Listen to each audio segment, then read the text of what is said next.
ತಾಂತ್ರಿಕ ದೋಷ. ಸಿಯುಟಿ ಯುಜಿ ಪರೀಕ್ಷೆ ವಿಳಂಬ. ನೀಟ್ ಯುಜಿಯಲ್ಲಿ ಪ್ರಶ್ನೆ ಪತ್ರಿಕೆ ಸೋರಿಕೆ. ಸಿಬಿಎಸ್ಇ ಪರೀಕ್ಷೆಯಲ್ಲಿ ವೈಎಸ್ಎಂ ಗೊಂದಲದ ಕುರಿತು ದೇಶದಾದ್ಯಂತ ಆಕ್ರೋಶ ವ್ಯಕ್ತವಾಗುತ್ತಿರುವ ಹೊತ್ತಿನಲ್ಲಿಯೇ ಈಗ ಸಿಯುಟಿ ಯುಜಿ ಪರೀಕ್ಷೆಯಲ್ಲಿ ತಾಂತ್ರಿಕ ದೋಷ ಕಂಡುಬಂದಿದೆ.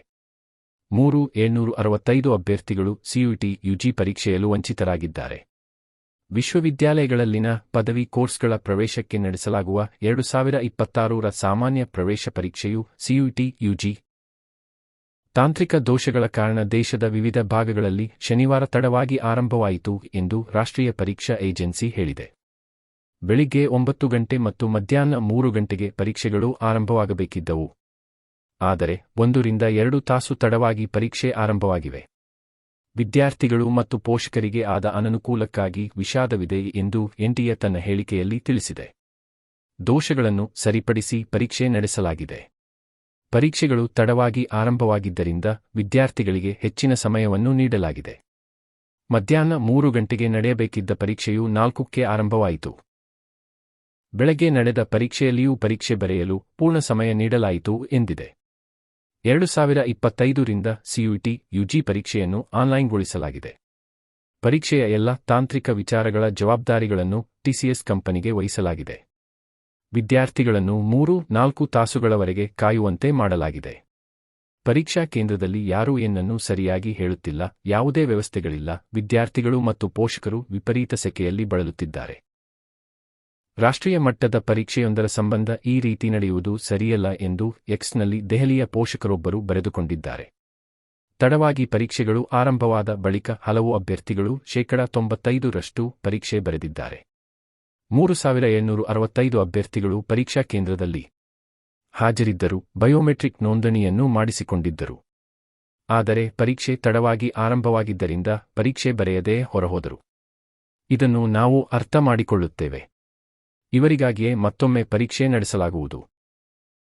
ತಾಂತ್ರಿಕ ದೋಷ ಕಾಣಿಸಿಕೊಂಡ ಬಗ್ಗೆ ವಿಶ್ಲೇಷಣೆ ನಡೆಸಿ ತಕ್ಷಣವೇ ವರದಿ ನೀಡುವಂತೆ ಟಿಸಿಎಸ್ಗೆ ಹೇಳಲಾಗಿದೆ.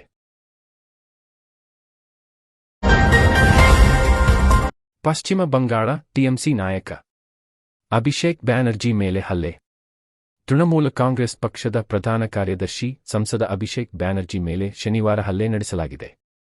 ಪಶ್ಚಿಮ ಬಂಗಾಳ ವಿಧಾನಸಭಾ ಫಲಿತಾಂಶದ ಬಳಿಕ ನಡೆದ ಚುನಾವಣೋತ್ತರ ಹಿಂಸಾಚಾರದಲ್ಲಿ ಮೃತಪಟ್ಟ ಕುಟುಂಬದ ಸದಸ್ಯರನ್ನು ಭೇಟಿಯಾಗಲು ರಾಜಧಾನಿಯ ಸೋನಾರ್ಪುರ ಪ್ರದೇಶಕ್ಕೆ ತೆರಳಿದ್ದ ಸಂದರ್ಭದಲ್ಲಿ ಈ ಘಟನೆ ನಡೆದಿದೆ.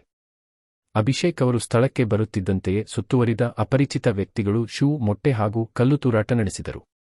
ಕೆಲವರು ಅವರ ಅಂಗಿ ಹಿಡಿದು ಎಳೆದಾಡಿದರು. ನಂತರ ಹಲ್ಲೆ ನಡೆಸಿ ಕಳ್ಳ ಕಳ್ಳ ಎಂದು ಘೋಷಣೆ ಕೂಗಿದರು. ತಕ್ಷಣವೇ ಭದ್ರತಾ ಸಿಬ್ಬಂದಿ ಅವರನ್ನು ಸುತ್ತುವರಿದು ಅಲ್ಲಿಂದ ಹೊರಕರೆತಂದರು. ಈ ವೇಳೆ ಅವರು ತಲೆಗೆ ಹೆಲ್ಮೆಟ್ ಧರಿಸಿದ್ದು, ಅಂಗಿಯ ಮೇಲೆ ಮೊಟ್ಟೆ ಎಸೆದ ದೃಶ್ಯಗಳು ಟಿವಿ ವಾಹಿನಿಗಳಲ್ಲಿ ಬಿತ್ತರಗೊಂಡಿದೆ. ಅವರು ನನಗೆ ಏನು ಮಾಡಿದ್ದಾರೆ ಎಂಬುದನ್ನು ನೀವೇ ನೋಡಿ. ಇದು ಪೂರ್ವಯೋಜಿತ.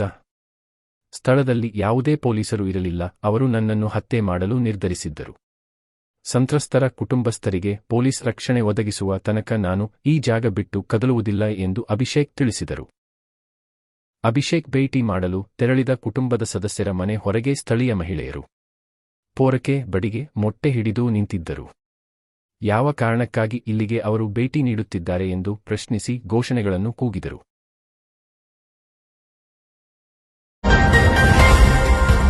ಡಿಕೆ ಶಿವಕುಮಾರ್ ಅವರು ಮುಖ್ಯಮಂತ್ರಿಯಾಗಿ ಜೂನ್ 3ರಂದು ಪ್ರಮಾಣವಚನ ಸ್ವೀಕರಿಸಲಿದ್ದಾರೆ.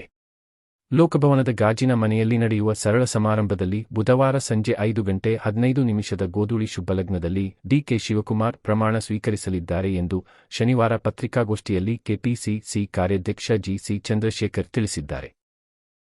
ಅದನ್ನು ಮುಂದುವರಿಸಿಕೊಂಡು ಡಿಕೆ ಶಿವಕುಮಾರ್ ಅವರು ಕೂಡ ಅದೇ ರೀತಿಯಲ್ಲಿ ಒಳ್ಳೆಯ ಆಡಳಿತನ ಇವತ್ತು ಕರ್ನಾಟಕದ ಜನಕ್ಕೆ ಖುಷಿಯಾಗೋ ರೀತಿಯಲ್ಲಿ, ಸಂತೋಷ ಆಗೋ ರೀತಿಯಲ್ಲಿ ತಗೋಬೇಕು ಅನ್ನೋದು ನಮ್ಮೆಲ್ಲರ ಪಕ್ಷದ ಉದ್ದೇಶ ಆಗಿರೋದ್ರಿಂದ ನಾವು ಈ ಥರ ಇದನ್ನು ಸಿಂಪಲ್ಲಾಗಿ ತಗೋಬೇಕು ಅನ್ನೋ ಒಂದು ಇದನ್ನು ಡೈರೆಕ್ಷನ್ನ ನಾವು ಇವ್ರಿಗೆ ಪಕ್ಷದಿಂದ ಇವತ್ತು ತೀರ್ಮಾನ ಮಾಡಿ. ಆದ್ದರಿಂದ ಈ ಒಂದು ಕಾರ್ಯಕ್ರಮ 3ನೇ ತಾರೀಕು ನಡೀತದೆ. ತಾವೆಲ್ಲ ದಯವಿಟ್ಟು ಇದಕ್ಕೇನು ಜಿಲ್ಲೆವಾರು ಈಗ ಇನ್ನೊಂದೇನು ಈಗ ಆಲ್ರೆಡಿ ತೀರ್ಮಾನ ಮಾಡಿದ್ದೀವಿ ಪಕ್ಷದಿಂದ ಅಂತ ಅಂದರೆ, ಈ ಪ್ರಮಾಣ ವಚನ ಸ್ವೀಕಾರ ಮಾಡಿದ ನಂತರ ಆಯಾ ಜಿಲ್ಲೆಗಳಿಗೇ ಮುಖ್ಯಮಂತ್ರಿಗಳು, ಹೊಸ ಮುಖ್ಯಮಂತ್ರಿಗಳು ಹೋಗುವಂಥದ್ದು ಕಾರ್ಯಕ್ರಮ. ಜಿಲ್ಲಾ ಹೆಡ್ ಕ್ವಾರ್ಟರ್ಸಲ್ಲಿ ಅಲ್ಲೇ ಒಂದು ಹೋಗಿ ಕಾರ್ಯಕರ್ತರದ್ದು ಮತ್ತು ಜನಗಳದ್ದು ಆಶೀರ್ವಾದ ತಗೊಳ್ಳುವಂಥ ಕೆಲಸನೂ ಕೂಡ ಮಾಡಬೇಕು ಅಂತ ಡಿಸೈಡ್ ಮಾಡಿದ್ದಾರೆ. ಅದರಿಂದ ಅಲ್ಲಿಗೆ ಬರೋದ್ರಿಂದ ಇಲ್ಲಿಗೆ ಬರೋ ಅವಶ್ಯಕತೆ ಇಲ್ಲ. ದಯವಿಟ್ಟು ಪಾಸು ಗೀಸು ಯಾವುದೂ ಇಲ್ಲ, ಯಾವುದೂ ಮಾಡಿಸಿಲ್ಲ. ಕೆಲವು ಇನ್ವಿಟೇಷನ್ ಬಿಟ್ಟರೆ ಶಾಸಕರಿಗೆ ಇವ್ರಿಗೆ ಮಿಕ್ಕಿದ ಯಾರಿಗೂ ಮಾಡಿಸಿಲ್ಲ. ಅದರಿಂದ ಪಾಸು ಅಂತ ಯಾರನ್ನೂ ಕೇಳಕ್ಕೆ ಹೋಗೋದು ಬೇಡ.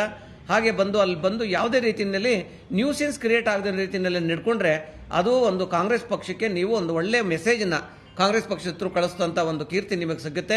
ದಯವಿಟ್ಟು ಯಾರು ಬಂದು ಅದನ್ನು ಗೊಂದಲ ಮಾಡಬಾರ್ದು ಅನ್ನೋದನ್ನು ನಾನು ರಿಕ್ವೆಸ್ಟ್ ಮಾಡಿ ನಾನೆಲ್ಲ ಕಾರ್ಯಕರ್ತರಿಗೆ ಮತ್ತು ಅವರ ಅಭಿಮಾನಿಗಳಲ್ಲಿ ನಾನು ಕೇಳ್ಕೊಳ್ಳೋಕ್ಕೆ ಇಷ್ಟಪಡ್ತೀನಿ.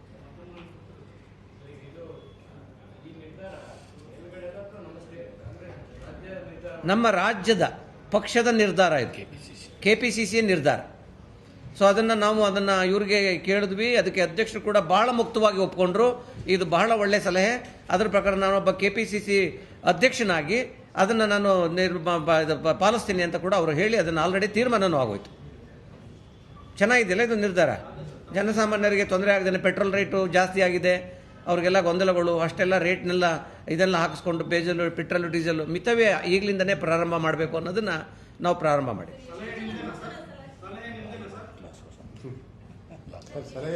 ರಾಜಭವನ ಗ್ಲಾಸ್ ಹೌಸ್ ಸ್ಥಳ, ರಾಜಭವನ ಗ್ಲಾಸ್ ಹೌಸ್.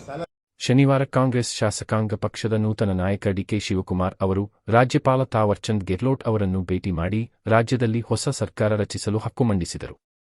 ಕರ್ನಾಟಕ ರಾಜ್ಯಪಾಲ ತಾವರ್ಚಂದ್ ಗೆಹ್ಲೋಟ್ ಅವರು ಜೂನ್ 3ರಂದು ಕರ್ನಾಟಕದ ಮುಖ್ಯಮಂತ್ರಿಯಾಗಿ ಪ್ರಮಾಣ ವಚನ ಸ್ವೀಕರಿಸಲು ಡಿಕೆ ಶಿವಕುಮಾರ್ ಅವರನ್ನು ಆಹ್ವಾನಿಸಿದರು. ಈ ವೇಳೆ ನಿರ್ಗಮಿತ ಮುಖ್ಯಮಂತ್ರಿ Siddaramaiah, G. Parameshwara, Eshwar Khandre, MB Patil, KH Muniyappa ಸೇರಿದಂತೆ ಹಲವು ನಾಯಕರು ಉಪಸ್ಥಿತರಿದ್ದರು.